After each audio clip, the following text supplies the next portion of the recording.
홍명보 감독이 이끄는 한국 축구대표팀은 5일 팔레스타인과의 홈 경기서 0대0 무승부, 10일 오만과의 원정 경기서 3대1 승리를 거두며 1승 1무로 2026 국제축구연맹 북중미 월드컵 아시아 3차 예선 1, 2차전을 마무리했습니다. 월드컵 아시아 3차 예선은 각 조별 홈 앤드 어웨이로 열리는데요. 이제 한국은 10월 10일 요르단과의 원정 경기, 15일 이라크와의 홈 경기로 이어지는 34차전의 일정을 앞두고 있습니다. 통상 홈에서 치르는 경기가 잔디 적응을 비롯한 여러 환경면에서 더 유리한 조건이기 마련인데요. 그런데 근래 한국은 홈 경기에 더 고민이 많습니다. 한국은 익숙한 서울 월드컵 경기장에서 펼쳐진 팔레스타인의 무득점으로 고전했지만 원정 오만전에선 오히려 더 빠른 템포의 경기력으로 3골을 터뜨렸습니다. 여러 요인이 있겠으나 잔디 컨디션을 빼놓을 수 없습니다. 팔레스타인전이 열린 서울 월드컵 경기장은 잔디가 크게 훼손돼 바운드가 불규칙했습니다. 그래서 한국의 장점인 빠른 공격과 패스 플레이가 나오기 어려웠습니다. 김대길 해설위원은 잔디 때문에 선수들이 정상적 컨트롤을 할 수가 없을 정도였다. 몇 번 불규칙 바운드에 호되게 당한 뒤에는 템포를 올리는 걸 두려워하는 모습도 보였다며 잔디가 경기에 큰 영향을 줬다고 지적했습니다. 김민재 역시 변명으로 삼을 수는 없다면서도 잔디 상태가 좋지는 않았다고 고백했습니다.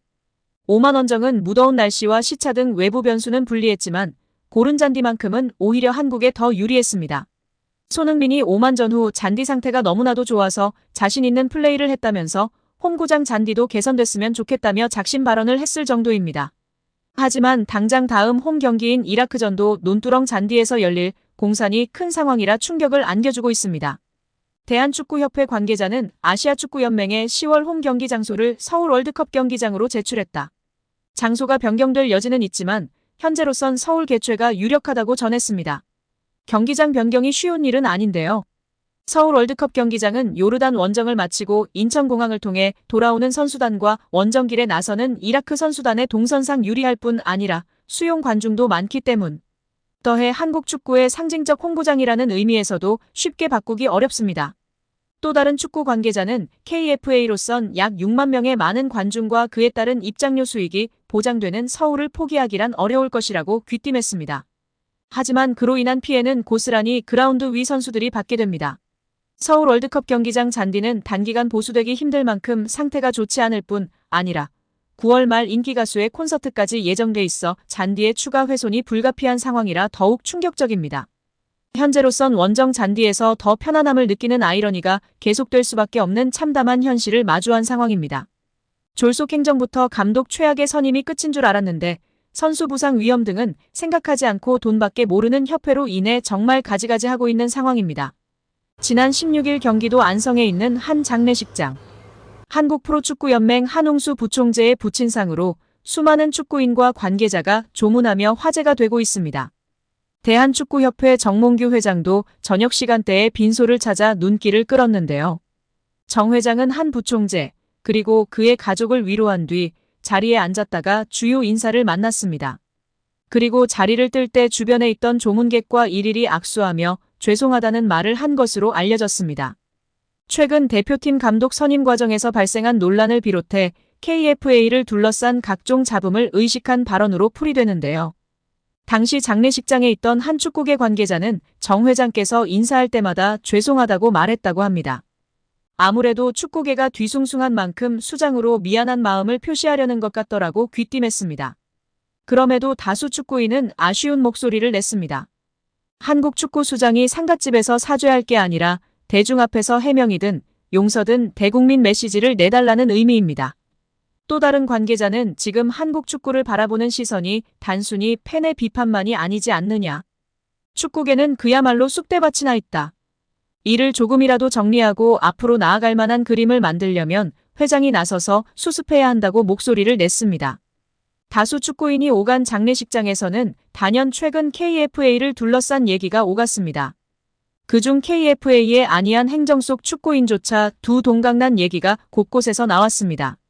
대표팀 감독 선임을 주도하는 전력강화위원회 위원으로 활동한 전 국가대표 박주호의 소신 발언이 시작점이었습니다. 그 후 이영표, 박지성, 이동국 등 축구계 스타가 비판 여론에 동참했습니다. 그러나 이들 중엔 KFA 역사상 최대 헛발질로 기록되는 승부조작범을 포함한 범죄 축구인 기습 사면 파동 때 휘말린 축구인도 있고 주요 직책을 제안받았으나 거절한 이도 있습니다. 책임지는 자리는 회피하면서 인기영합주의적 발언을 한 축구인이 존재하는 게 사실입니다. 이를 비판하는 축구인이 따르면서 한국 축구 전체가 내분 조짐을 보이고 있습니다. 여기에 상급기관인 문화체육관광부에서 이례적으로 대표팀 선임 과정을 비롯해 KFA 운영 전반을 직접 조사하겠다고 공표했습니다. 정치권의 비판 목소리도 끊이지 않는데요. 자연스럽게 정 회장에게 시선이 쏠리고 있습니다. 내년 KFA 회장 사선 도전이 유력한 그가 현재 논란에 침묵하는 건 정당성을 부여받기 어려운 상황입니다. 어느 방식이든 한국 축구가 재정비하려면 정 회장이 대중 앞에 다시 서야 한다는 견해가 축구인이 몰려든 상갓집에서도 울려 퍼졌습니다. 정작 사과해야 할 곳에서는 안 하고 있는 정몽규 회장인데요. 빠른 시일 내에 마이크 앞에 서시고 죄송합니다 뿐 아니라 회장직에서 물러나겠습니다 라고 발언하시길 바랍니다. 아니면 조만간 문체부의 심판이 속히 일어나길 바랍니다. 진종호 국민의힘 청년 최고위원은 10일 대한축구협회의 홍명보 축구 국가대표팀 감독 선임과 관련한 내부 제보가 접수됐다고 밝히며 화제입니다.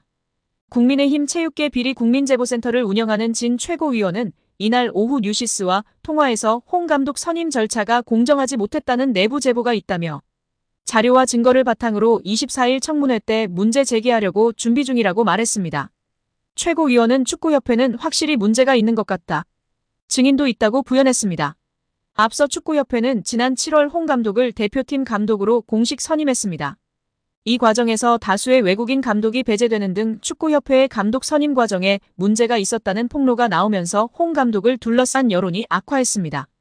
진 최고위원은 또 대한배드민턴협회와 관련해서도 셔틀콕 30% 페이백 등 리베이트 문제를 제보받았다며 이미 관련 자료가 있다고 말했습니다.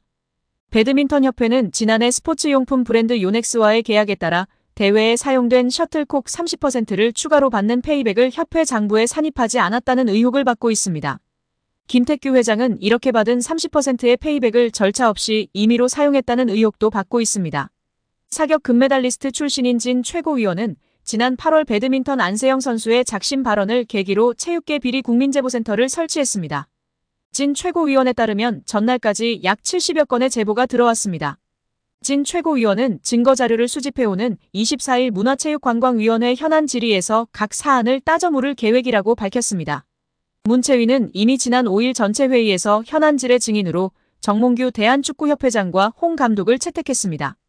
이임생 축구협회 기술총괄이사, 박주호 전 전력강화위원, 유인촌 문체부 장관, 장미란 문체부 2차관, 이기흥 대한체육회장 등도 증인 명단에 이름을 올렸습니다.